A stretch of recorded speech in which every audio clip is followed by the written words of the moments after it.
Bonjour les amis, j'espère que vous allez bien et que vous avez passé une très belle nuit. Bienvenue dans cette nouvelle vidéo d'analyse et de décryptage des opportunités que nous pouvons rencontrer sur ce marché de la crypto-monnaie.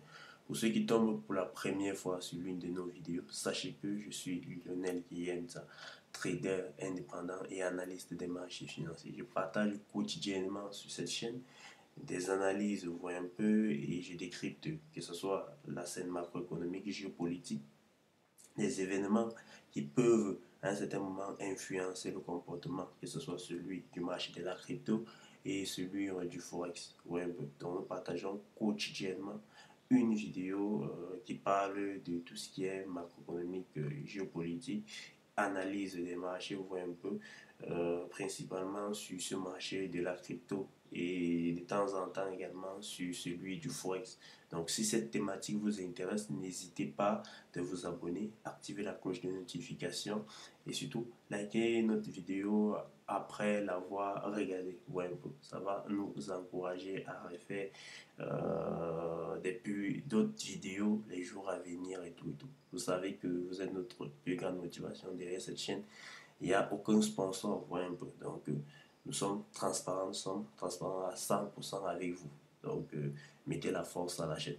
Donc, aujourd'hui, ce qu'on peut remarquer, c'est que les marchés sont globalement réveillés. Vous voyez un peu avec des projets qui explosent ce matin. AICZ qui prend 18%, Ripple qui prend 10%, IOTA qui prend 4%, Algo qui prend 11,4%, Doge qui prend pratiquement 6%, Polkadot qui prend 3,6%, Caspa qui prend 10%, XBC qui prend 18,3%, Fetch qui prend 4,4%, Virtual qui prend 8,5%. Vous voyez un peu, donc après, globalement, un début, vous voyez un peu, des semaines assez, assez difficiles, vous voyez un peu.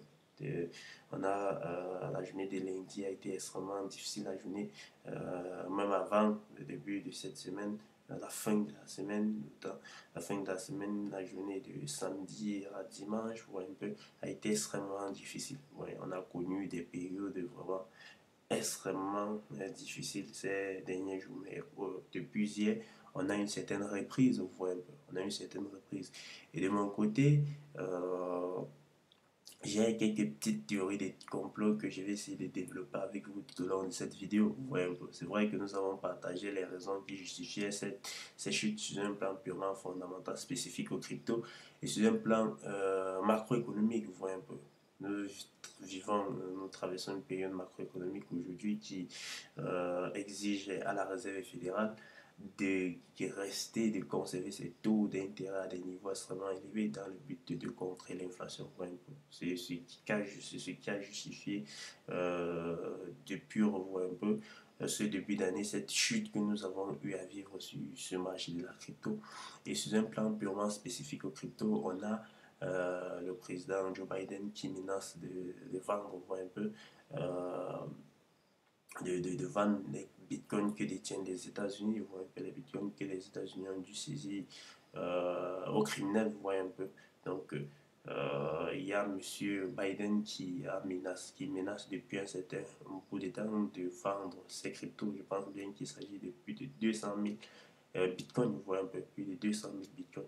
Donc, le marché également a eu peur de cela, ou un peu cette nouvelle a créé une certaine panique, vous voyez un peu. Et moi, derrière cela, je vois un peu ça comme une certaine théorie des complots. Vous voyez un peu. On va, comme je l'ai dit, essayer de développer cela tout au long de la vidéo. Donc, vous voyez un marché qui a globalement repris aujourd'hui, vous voyez un peu, sommes dans le top 100 là. Si nous allons dans le top 200, vous allez voir que c'est pareil. Vous allez voir dans le top 200, regardez, le top 100 prend 3,2%, le top 200 prend 4% aujourd'hui, le top 300, donc de 200 à 300, prend 2,6%, le top 400, vous voyez, 3,5%, le suivant 4,5%, vous voyez, par rapport à nos favoris prennent 7,2%. C'est ça. Donc notre objectif, c'est toujours un peu de battre ce marché, un peu de battre ce marché. Dans ces favoris, il y a énormément de projets sur lesquels nous avons investi et les projets sur lesquels nous allons potentiellement investir dans un avenir proche. Ouais, un peu. Donc, ce sont des projets que nous avons sélectionnés un peu et vous voyez que nous battons, que ce soit le top 100, nous battons également toutes les bourses. Ouais, un peu. Donc, nos favoris, nous sommes à 7,2%. Et ces favoris-là, je les partage chaque jour sur la chaîne. Hein. Je les partage chaque jour sur la chaîne. Je les partage chaque jour sur la chaîne. Vous allez on entre là pour que vous puissiez voir à quoi ressemble par exemple ces favoris. Aujourd'hui, on a ce projet AXBet qui nous a poussé vraiment à des niveaux vraiment records. Vous voyez un peu, on a Dogecoin qui est là, on a RNDF, vous voyez un peu, on a de l'Ether et ces deux projets, on a également du d'or, vous voyez un peu, on a ça, ces projets que nous avons essayé d'analyser ces derniers jours et nous pensons qu'on peut avoir une certaine reprise haussière les jours à venir dessus. Vous voyez un peu. Donc, on a également des projets à ce niveau, au niveau de notre liste de droits, des projets que nous suivons également de très très près. Vous voyez un peu que nous avons potentiellement investi dessus. On a Injectif que nous avons investi dessus. On a Mute, vous savez tous l'affection que nous avons pour ce projet Mute. Vous voyez un peu. On a Boom qui également est un projet que nous avons investi dessus. Vous voyez, donc l'idée à chaque fois, c'est de récupérer un peu, de faire une certaine sélection, un peu, de faire une certaine sélection, de former des paniers de cryptos qui vont potentiellement battre le marché. Un peu. Donc là, de ce qu'on peut dire sur les performances qu'ont enregistré nos projets crypto ce matin. Donc, on va switcher directement sur tout ce qui est macroéconomique, comme vous avez dû remarquer. Depuis un bon bout de temps, le Bitcoin et les crypto-monnaies restent extrêmement sensibles aux événements macroéconomiques. Un peu. Les cryptos se sont carrément institutionnalisés. Un peu. Donc aujourd'hui, trader le Bitcoin, analyser le Bitcoin n'est pas différent d'analyser d'autres actifs. Un peu. Surtout sur ce plan macroéconomique, il va falloir tenir compte de tout ce qui se passe sur un plan macroéconomique pour pouvoir avoir des bonnes analyses sur tout ce qui est BTC, vous voyez un peu sur tout ce qui est crypto-monnaie. Donc on va switcher directement sur notre calendrier économique, essayer de voir quelles sont les nouvelles macroéconomiques qui ont d'abord influencé notre prise de décision, qui ont influencé les marchés hier et par la suite commenter les nouvelles macroéconomiques qui vont influencer également le mouvement des marchés aujourd'hui. Ouais, un peu. Donc on va switcher dessus. Et j'étais en train de dire que, comme vous avez, on a M. Biden qui ne cesse de créer cette panique, un peu. Et on a M. Trump qui a dit qu'il allait créer une certaine réserve stratégique en Bitcoin aux États-Unis. Et moi, je me suis posé la question à savoir, est-ce que même si M. Trump allait créer une certaine réserve stratégique en Bitcoin aux États-Unis, est-ce qu'il allait acheter le Bitcoin à 100 000 dollars ou est-ce qu'il allait acheter le Bitcoin à ces prix extrêmement élevés? Du coup, je me suis dit que ça peut être une certaine théorie, ou un peu un certain complot entre ces deux présidents, de faire d'abord chuter le coût du Bitcoin. Peut-être dès le premier jour que M. Trump prend le pouvoir, il il officialise ce décret, celui de créer une certaine réserve stratégique en Bitcoin, voire un peu aux États-Unis, voire un peu.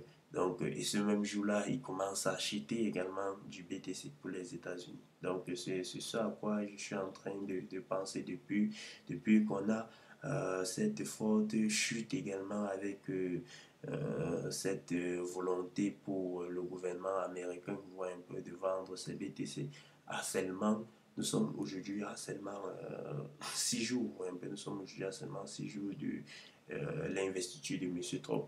On sait que M. Trump a dit qu'il va créer une certaine réserve stratégique en Bitcoin aux États-Unis. Et on a à moins quelques jours de son investiture, M. Biden qui menace de vendre toute la réserve, voire un peu les bitcoins qui détiennent les États-Unis jusqu'à présent. Pour moi, cette menace n'est simplement qu'une pression, voit un peu une certaine pression qu'ils veulent créer, une certaine panique qu'ils veulent créer sur le marché, question de faire chuter les coûts. Là, Monsieur Trump arrive et achète du Bitcoin à des prix relativement faibles, voire un peu qu'ils arrivent et que M. Trump arrive là, il achète les soldes, qu'il n'achète pas le Bitcoin à plus de 100 000 dollars. Donc vous allez me dire ce que vous pensez de cette théorie, vous voyez un peu. Comme je l'ai dit, c'est une théorie que j'gère actuellement et j'essaye de réfléchir dessus. Donc dites-moi ce que vous pensez de cette théorie en commentaire, ou un peu. Est-ce qu'il s'agit d'une théorie de complot? Est-ce qu'il s'agit euh, juste, est-ce qu'il s'agit juste d'une coïncidence? Ou est-ce que Monsieur Biden est aussi pessimiste quant en tout ce qui est crypto-monnaie. Ouais, donc, essayez de me dire ce que vous en pensez en commentaire. Donc, du côté de la macroéconomie, les nouvelles qui ont le plus, le plus secoué les marchés, qui ont le plus secoué les marchés hier, on a uniquement cette nouvelle qui est l'indice des prix à la production. Nous avons parlé de cette nouvelle hier dans euh, la vidéo, dans la vidéo d'hier, vous voyez un peu, nous avons parlé de cette métrique qui est l'inflation au niveau de la production. Vous voyez un peu, lorsque les entreprises à un certain moment constatent une certaine croissance des prix au niveau de la production, c'est une inflation forte, flambée des prix des matières premières, ils ont deux choix, soit répercuter cette hausse dans le prix des biens et services qu'ils émettent sur le marché, vous voyez un peu, soit supporter cette hausse si généralement elle est faite. Donc, l'idéal dans le contexte que nous étions était de voir une certaine chute de l'inflation au niveau de la production. Ouais, un peu. Et les données nous ont montré, bien évidemment, qu'on a au mois de décembre, on a pu observer une certaine chute, ouais, un peu de l'inflation au niveau de la production. Dans les entreprises n'ont pas observé une certaine hausse des prix des matières premières. Ouais, donc, c'est ce qui a été considéré hier comme une très très bonne nouvelle pour les marchés et à la suite, après la publication de cette métrique, les marchés ont relativement explosé, que ce soit les indices boursiers, mais également notre marché des prédictions qui est celui de la crypto-monnaie. Donc, une nouvelle pareille a plutôt pesé sur le dollar, un peu pesé sur le dollar. Et c'est pourquoi vous allez voir, elle est en rouge du côté du trading, d'investing, elle est en rouge, on voit un peu, donc mauvaise pour le dollar. Et elle a eu à renforcer toutes les devises, tous les actifs ou les devises que vous voyez, qui sont exprimés en dollars. Donc là, c'était la nouvelle que nous attendions. Hier, les nouvelles que nous attendons pour aujourd'hui, il y a aujourd'hui l'IPC, c'est une journée extrêmement décisive. Un peu, cette journée est extrêmement décisive, tant plus que nous attendons les données sur l'IPC du mois de décembre, un peu l'inflation au courant du mois de décembre. Le marché anticipe une certaine hausse, un peu une certaine hausse de l'inflation. C'est-à-dire que le mois de décembre a été plutôt un mois aussi, un peu, donc, où l'inflation a légèrement repris. Un peu. C'est pourquoi, sur une base mensuelle, le marché anticipe une inflation à 0,4%, un peu supérieur à 0,3% qu'a connu l'économie américaine au mois de novembre. Donc, sur une base annuelle, le marché s'attend plutôt à une inflation au niveau de 2,9%. Donc, sur une base annualisée, un peu supérieure aux 2,7% qu'a connu l'économie américaine au mois de novembre. Un peu. Donc, bien évidemment, tout ce que nous souhaitons pour le marché, un peu, c'est de voir une certaine inflation qui corrige, un peu, qui baisse, un peu, une certaine inflation qui baisse, des données qui montrent qu'on a eu en décembre une baisse de l'inflation. Donc, c'est tout ce que nous souhaitons voir aujourd'hui. Et cette baisse de l'inflation-là va être interprétée comme mauvaise pour le dollar, tout simplement parce qu'elle va également constituer un argument allant à l'encontre des propos de monsieur Powell, un peu, donc elle va constituer des arguments qui peuvent pousser la Réserve fédérale, un peu, à baisser, un peu, ses taux d'intérêt au cours de l'année, un peu, à baisser ses taux d'intérêt au cours de l'année. Donc, il faut une inflation qui baisse, il faut une inflation qui baisse. Et je tiens à vous rappeler que l'objectif de la Réserve fédérale, c'est d'avoir une certaine inflation, donc une certaine inflation stable aux alentours des 2%. Ouais, nous sommes pour le moment à 2,7%, loin de ces 2%. Et c'est ce que craigne la réserve fédérale, d'autant plus que l'économie américaine ne cesse d'être extrêmement florissante, vous voyez un peu. Donc, une économie extrêmement forte a tendance à générer de l'inflation. C'est pourquoi la réserve fédérale craint, vous voyez un peu, de baisser ses taux, vous voyez un peu. La réserve fédérale préfère voir une inflation qui réduit, qui baisse légèrement, qui baisse, qui continue de baisser, vous voyez un peu, avant de prendre encore une certaine décision sur sa politique, vous voyez un peu, sur sa politique monétaire. Donc, il y a cette donnée-là qui va extrêmement influencer le marché au cours de la journée. Et de soit nous allons faire une vidéo spéciale IPC dans le but de décrypter et d'essayer de voir comment est-ce que les marchés ont réagi à la publication de cette donnée. Ouais, donc il y a cette donnée, l'IPC Core également mentionne qu'il va falloir suivre, c'est cette inflation qui exclut les produits volatiles comme le gaz, ouais, un peu, les produits alimentaires, ouais, un peu. Donc, c'est cette IPC-là, ouais, un peu. Donc, à ce niveau, le marché s'attend à ce que cette IPC-là ressorte à 0,3%, comme les 0,3% que nous avons observés en, en novembre. Donc, l'idéal, bien évidemment, c'est d'avoir une certaine inflation qui baisse, ouais, un peu, que ce soit cet IPC Core ou l'IPC généralisé. Vous voyez un peu, c'est d'avoir cette donnée qui montre cette chute de l'inflation. Donc, à ce niveau également, on a également les données sur l'IPC au Royaume-Uni qui ne vont pas extrêmement influencer sur le marché de la crypto, mais qui vont influencer également le marché du forex. Vous voyez un peu. Donc, l'idéal, comme je l'ai dit, c'est d'avoir cette inflation qui baisse, que ce soit au Royaume-Uni, d'autant puisque il y a également énormément d'investisseurs crypto qui sont basés plutôt au Royaume-Uni et qui prennent également des décisions en fonction de la politique monétaire que va adopter la Banque d'Angleterre. Vous voyez un peu. Donc, euh, ceux qui sont basés au Royaume-Uni souhaitent également voir la Banque d'Angleterre baisser plus des taux, plus ses taux d'intérêt. Et pour qu'elle puisse baisser plus ses taux d'intérêt, il faut qu'elle observe une certaine baisse de l'inflation. Vous voyez un peu. Donc, l'idéal serait d'avoir bien évidemment des données qui montrent que c'est une chute de l'inflation, que ce soit au Royaume-Uni, que ce soit en France, là, et principalement aux États-Unis. Ce sont ces données qu'on va le plus surveiller cette journée. Et comme je l'ai dit, le soir, on va faire une vidéo de décryptage, voir un peu de cette donnée, regarder comment est-ce que les marchés ont réagi à la publication de cette donnée. Donc là, c'est tout ce qu'on peut dire sur un plan purement macroéconomique, les gars. On va switcher directement sur tout ce qui est technique, ou un peu sur tout ce qui est technique. Vous savez, on commence toujours avec les performances qu'enregistrent nos projets crypto. Par la suite, on attaque avec la macroéconomie et on termine avec ce qui est technique, un peu, commençant par notre ami BTC. Donc, du côté purement technique de notre année BTC, les amis, on peut remarquer, vous voyez, il y a cette figure que nous avons eu à partager depuis un bon bout de temps. Donc, ceux qui ont regardé sûrement nos vidéos hier ou celles d'avant-hier savent que nous sommes dans cette structure de marché ou un peu dans ce drapeau ou un peu où c'est cette configuration en triangle parce que elle également faire office de triangle. Donc, lorsqu'on a brisé ce dernier plus bas, nous avons eu à parler de ça. Il s'agissait d'une chasse au stop. Vous voyez, c'était clair que, bien évidemment, derrière des supports, il y a extrêmement des raies de support et des résistances. Bien évidemment, il y a extrêmement d'ordre. Et pour que le marché puisse exploser là, originalement, il a besoin d'une contrepartie, c'est-à-dire des ordres vendeurs. C'est pourquoi il va revenir à chaque fois. Et où est-ce qu'on trouve le plus d'ordres vendeurs?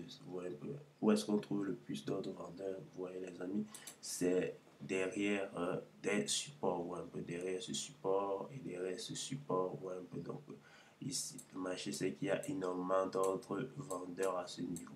Donc, si à un certain moment, il veut exploser à la hausse comme ce qu'on est en train de voir, il a besoin de venir exécuter tous ces ordres aussi pour pouvoir répartir tout simplement. Vous voyez un peu. Et c'est ce qui s'est passé à ce niveau. Vous voyez ce qui s'est passé à ce niveau. On a eu, ouais, ce qui s'est passé à ce niveau. à ce niveau. Ouais, un peu, on a eu le marché qui voulait chuter fortement, ouais, un marché qui a chuté extrêmement de façon violente à ce niveau. Pour qu'il puisse chuter comme ceci, il fallait à un certain moment de la liquidité à contrepartie, voir un peu, et où se trouve la contrepartie à la vente, voir un peu, c'est derrière les résistances, donc ce sont des positions acheteuses, voir un peu, donc ce sont des ordres acheteurs, voir un peu où se trouve cette contrepartie, c'est derrière la résistance, donc il fallait briser cette résistance et venir exécuter ces ordres-là, ces ordres-là, ces ordres-là, ces ordres-là. Ouais, donc il fallait venir exécuter tous ces ordres-là pour avoir plus de force pour descendre comme ceci. Ouais, un peu. Donc c'est ce que le marché fait généralement à chaque fois. Ouais, un peu. C'est ce que le marché fait à chaque fois. C'est pourquoi on demande qu'il ne faut pas à un certain moment céder à certaines paniques. Il faut savoir que nous sommes sur un marché qui est extrêmement violent, qui est extrêmement volatile. Donc des choses comme ceci vont arriver régulièrement. Des choses comme ceci vont arriver régulièrement. Bon, au niveau du RSI, tout ce que nous avons remarqué, c'est que, vous voyez, nous sommes repassés au-dessus de notre aire, de notre zone de neutralité, ce qui était une très bonne chose. Ouais, dans la vidéo d'hier, je vous disais que, bon, personnellement, je n'aime pas je n'aime pas me positionner sur un marché qui a un RSI en dessous de la zone de neutralité. Ouais, et ce qui s'est passé par là-dessus, qu'on est repassé au-dessus de cette zone de neutralité. Et qu'est-ce que nous pouvons observer là? Une formation en double bouton, voyez un peu. Ouais, et on est potentiellement ouais, en train de revenir prendre plus de force à ce niveau sur la ligne de coupe, potentiellement exploser. Regardez cette configuration. Je vais essayer de changer la couleur de mon crayon. Je vais prendre du noir ou un peu. On a cette configuration là. Double bouton. Vous voyez. Donc, on a cette configuration en double bouton. Bien évidemment, on a la ligne de couleur. Donc, on peut avoir un marché qui corrige légèrement comme ce qui redescend au niveau des 95 000 ou un peu 95 000 avant de prendre plus de force par la suite. Et regardez comment est-ce que les moyennes mobiles se sont déjà inversées. Les moyennes mobiles se sont déjà inversées à la hausse, sont en train de s'inverser à la hausse. Et c'est une très très bonne chose. Donc, sur un plan purement technique, nous sommes plutôt dans des configurations qui nous amènent à penser que bon, on peut connaître une certaine belle accélération du BTC les jours à venir. Vous voyez un peu les jours à venir. Donc les amis, là c'est tout ce qui est analyse technique qu'on peut faire ce matin sur notre ami BTC. Vous voyez, cette analyse elle est quotidienne. Donc chaque jour nous suivons juste l'évolution, nous suivons juste l'évolution, nous suivons juste l'évolution. Donc on va switcher directement sur tout ce qui est capitalisation boursière des althes. Vous voyez un peu ces althes que nous suivions depuis le début d'année et que nous attendons avec impatience l'arrivée de cette fameuse alt season. Ouais, donc on va switcher directement dessus.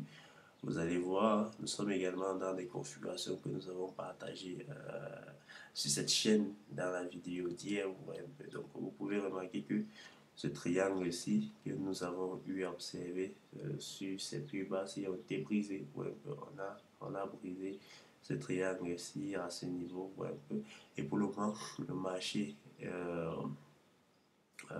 n'est pas encore venu faire son pullback et bien évidemment on souhaite toujours avoir un pullback par la suite. Ouais, un peu, donc on peut prolonger ouais, ce dernier plus bas si on peut prolonger cette ligne, cette zone-ci ou un peu cette zone-ci là.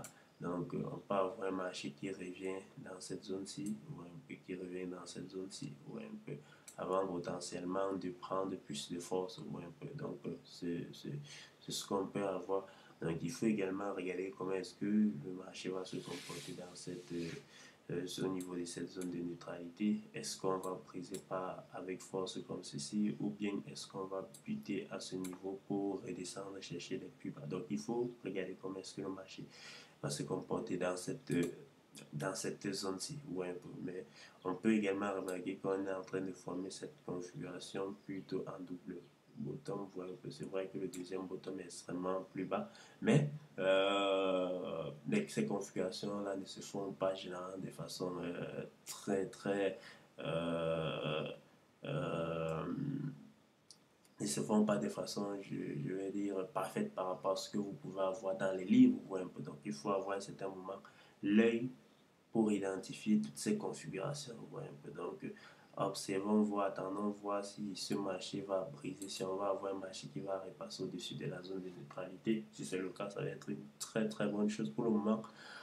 Nous avons buté, nous butons sur cette moyenne mobile, un peu. Donc, pour le moment, on n'a pas encore de belles configurations comme ce qu'on a vu du côté du BTC où on a un marché qui a repassé au-dessus des moyennes mobiles et un RSI qui est repassé au-dessus de la zone de neutralité. Non.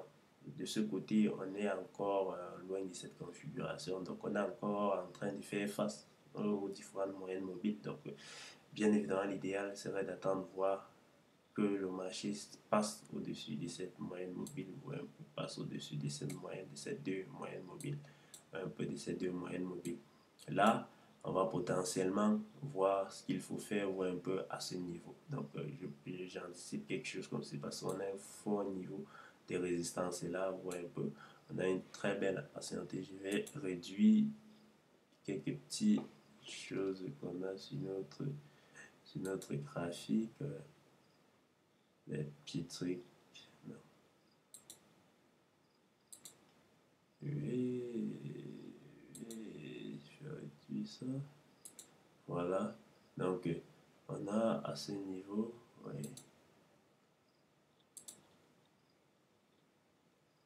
On a, voilà. Donc, on a à ce niveau, ce fort niveau de résistance. Vous voyez un peu. On a cette résistance là. On a cette résistance là. Ouais, un peu. Donc le marché va bien évidemment faire face à cette résistance et la cassure de cette résistance bien évidemment va correspondre potentiellement au passage au-dessus de ces deux moyennes mobiles ou un peu pour revenir potentiellement faire un pullback avant de potentiellement exploser à la hausse ou un peu. Donc il y a ce niveau-ci, ce niveau de capitalisation au niveau des 341 milliards de dollars. Et je vous rappelle que cette métrique-ci est le total 3, donc cette capitalisation boursière qui exclut le top 10 des crypto-monnaies. Donc les amis, là, ce sont nos différentes prévisions et ce que nous pouvons anticiper sur ce marché un peu. Donc nous suivons ces analyses-là depuis longtemps. Nous partageons ces vidéos quotidiennement, voir un peu. Donc j'espère que vous avez aimé la vidéo. Si c'est le cas, n'hésitez pas à laisser un pouce bleu, voir un peu, partagez-la avec vos différents amis qui investissent également sur ce magnifique marché qui est celui de la crypto-monnaie. Donc c'est sur ces mots que je vous souhaite de passer une belle journée, vous voyez. Donc à très bientôt ce soir pour une vidéo de décryptage, voir un peu et d'analyse de comment est-ce que le marché va se comporter juste après la publication de cette métrique IPC. Ouais, donc les amis, à ce soir et surtout portez-vous bien, prenez soin de votre portefeuille, ne cédez pas à cette panique que ce soit des institutions, des hommes fortunés créent un peu pour pouvoir acheter le marché à des niveaux plus